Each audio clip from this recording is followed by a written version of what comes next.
Sir Vijay దళపతి గారు party పెట్టబోతున్నారు. 2026 elections లో participate చేయబోతున్నారు అని ఆయన అనౌన్స్ చేయగానే చాలా మంది ఆయన అన్నా డిఎంకే పార్టీని రీప్లేస్ చేసే స్టాలిన్ కి ధీటైన ఒక నాయకుడు దొరుకుతాడని చెప్పేసి చాలా మంది అనుకున్నారు సార్. అయితే ఇంకొంతమంది లేదు ఆయన కమల్ హాసన్ లాగా లేకుంటే విజయకాంత్ గారి లాగా ఇలా వచ్చి అలా వెళ్ళిపోతారని చెప్పేసి కూడా మాట్లాడుకుంటున్నారు. మరి ఇప్పుడు ఆయనకు ఈ అన్నా డిఎంకే పార్టీని ఈయన పార్టీ రీప్లేస్ చేయగలదా? స్టాలిన్ గారికి ధీటైన నాయకుడిగా ఆయన ఎదగలడా సార్? మీ ఒపీనియన్ ఏంటి? స్టాలిన్ కి ధీటైన నాయకుడిగా ఎదగటం అనేది ఆయన ప్రోగ్రాం కాదు ఒకటి. రెండోది ఏడీఎంకేని రీప్లేస్ చేయటం అనేది ఆయన ప్రోగ్రాం కాదు. ఏడీఎంకే తో గేమ్ నడపడం ద్వారా తన ఉనికిని నిలబెట్టుకోవడానికి భారతీయ జనతా పార్టీ అక్కడ ఆల్రెడీ గేమ్ నడుపుతోంది. భారతీయ జనతా పార్టీయే ఇప్పుడు విజయ్ ఎంట్రీని ఏ మేరకు ఆపగలము అనే ప్రయత్నంలో ఉంది.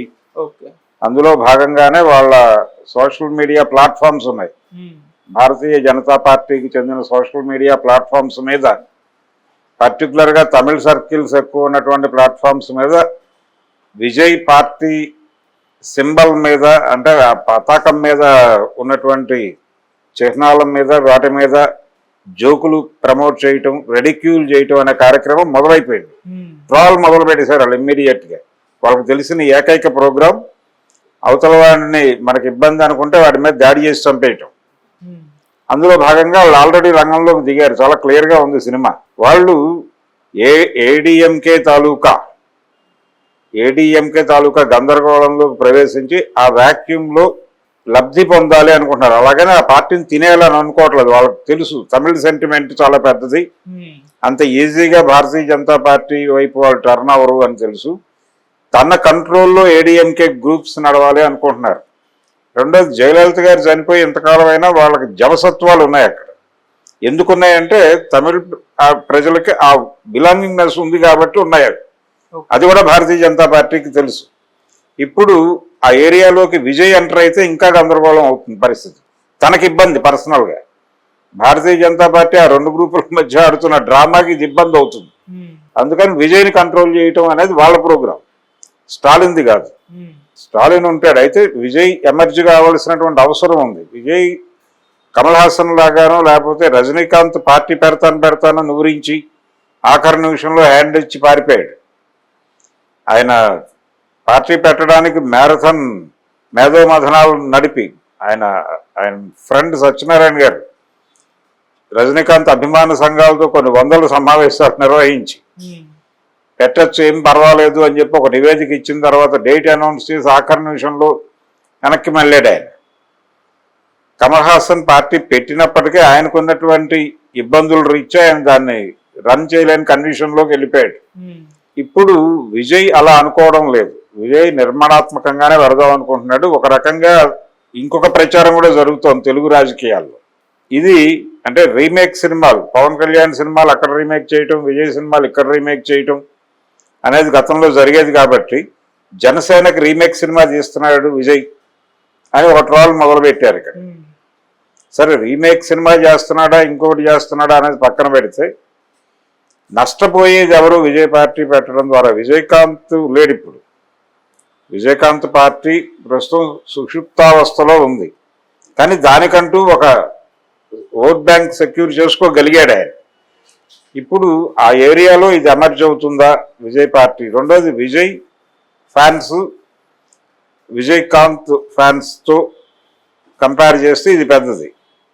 రెండోది, తను సీరియస్గా ప్రజలకి ఒక సందేశం ఇవ్వగలడు. భారతీయ జనతా పార్టీకి నెగిటివ్గా కూడా మాట్లాడున్నాడు ఆయన గతంలో. సో తమిళ్ సెంటిమెంట్ని టచ్ చేసి తమిళ రాజకీయాలకి తమిళ సినిమాకి ఉన్నటువంటి ఒక సంబంధం ఉంది. ద్రవిడ సిద్ధాంత ప్రాతిపదికన అది పెరియార్ రామస్వామి నుంచి పాదుగొలిపినటువంటి ఒక అభిప్రాయాలు. ఆ అభిప్రాయాలు తమిళ సినిమా ఎలా ప్రపంచానికి అందజేసింది అంటే ఒక రకంగా ద్రవిడ సిద్ధాంతాన్ని ప్రచారం చేయడానికి సినిమాని వాడుకున్నారు వాళ్ళు. రాజాజీ గారి కథలు సినిమాలుగా వచ్చినాయి. చికట్ల పార్వతి లాంటి సంగీతం శ్రీనివాసరావు గారు తీసి నేషనల్ అవార్డులు కొట్టాడు ఆయన. రాజాజీ గారి కథ అది. తర్వాత పెరియార్, తమిళనాడు రాజకీయ నాయకులు అందరూ సినిమా రచయితలే. వీళ్ళు వాళ్ళు అని లేదు. పెరియార్ రాశాడు, అన్నాదురై, కరుణానిధి, వీళ్ళందరూ ఆపాదులోంచి వచ్చిన వాళ్ళే కదా. అవును. సో తమిళ సినిమాకి, తమిళ తాత్వికతకి, తమిళ రాజకీయానికి ఒక ఇంటర్లింక్ ఉంది. ఉమ్, అయితే ఎంజీఆర్ తర్వాత ఆ బిలాంగింగ్నెస్ ని, ఆ అటాచ్మెంట్ ని ఎస్టాబ్లిష్ చేస్తూ తమిళ హృదయాల్ని కదిలించి ముందుకు నడిపించగలిగినటువంటి నట రాజకీయ నాయకుడు లేకుండా పోయాడు. ఓకే. ఎంజీఆర్ కి అన్నాదురైకి మధ్య నడిచినటువంటి ఒక రిలేషన్, ఇది చాలా ప్రధానం. ఆయనతో ఆయన ట్రావెల్, ఆ తర్వాత తన పార్టీకి అన్నా పేరే పెట్టుకున్నాడు ఆయన, అన్నా డిఎంకే అన్నాడు ఆయన. సో కరుణానిధికి ఆయనకి మధ్య ఉన్నటువంటి కాన్ఫ్లిక్టు, ఆయన ఇమేజ్, ఆయన సినిమాల్లో తన ఇమేజ్ని పెంచుకుంటూ వెళ్ళిన పద్ధతి, అవన్నీ ఎంజీఆర్కి విపరీతంగా కలిసి వచ్చినాయి. ఆయన విప్లవ వీరుడు అని పిలుచుకునేవాళ్ళు, అంటే ఆయనకు ఆ బిరుదు ఉండేది తమిళ ప్రజలు. కాబట్టి ఆయన ప్రజల కోసం పోరాడే పాత్రలో చేసేవాడు ప్రధానంగా. రిక్షా కార్మికుడిగాను ఇలాంటి క్యారెక్టర్లు చేసేవాడు ఆయన. అలాగే విజయ్ కూడా నెమ్మదిగా ఆ దిశగా టర్న్ అవుతాడు అనుకుంటున్నాను నేను. అంటే తన సినిమాల ద్వారా పబ్లిక్ ఇష్యూస్ ఆయన బలంగా డిస్కస్ చేసినటువంటి సందర్భాలు లేవు ఇప్పటిదాకా. కాకపోతే అడపాదడపా వ్యవస్థల మీద తనకు ఉన్నటువంటి డిసెంట్ని ఎక్కడో చోట మాట్లాడే ప్రయత్నం అయితే చేస్తున్నాడు. ఆ మధ్య ఓటేయడానికి సైకిల్ మీద వెళ్ళటం, ఇలాంటి మ్యాజిక్లు కూడా చేశాడు ఆయన. పబ్లిక్ అటెన్షన్ ని గ్రాప్ చేయటం అనేది అతనికి చాలా ఈజీ వ్యవహారం. కమల్ హాసన్ లాగా పార్టీ పెట్టి సుప్త చేతనావస్థలో దాన్ని ఉంచడు, డెఫినెట్ గా యాక్టివ్ చేస్తాడు. పవన్ కళ్యాణ్ నిలబెట్టడం వలన అతనికి ఒక గుర్తింపు వచ్చింది, ఓడిపోయి షట్టర్ దింపలేదు.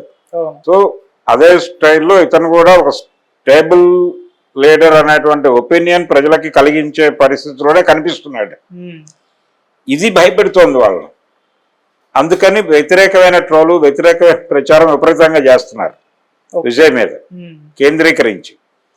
ఆయన పతాకంలో ఉన్నటువంటి 2 ఏనుగులు, అది కేరళ ట్రాన్స్పోర్ట్ ఆర్గనైజేషన్, అంటే మనకి ఇక్కడ టీఆర్టీసీ లాగా అక్కడ కేఎస్ఆర్టీసీ ఉంది కదా, రోడ్ ట్రాన్స్పోర్ట్ కార్పొరేషన్, వాళ్ళ సింబల్లో 2 ఏనుగులు ఉంటాయి. అవి అక్కడి నుంచి కాపీ కొట్టాడని, ఆ తర్వాత స్పెయిన్ పతాకంలో ఉండేటువంటి ఆ మధ్యలో ముక్కను తీసుకొచ్చి దానికి కేరళ ఏనుగులను పెట్టి ఒక సినిమాటిక్ ఫ్లాగ్ తయారు చేసి ఎగరేసాడని చెప్పి కూడా ట్రోల్ చేస్తున్నారు.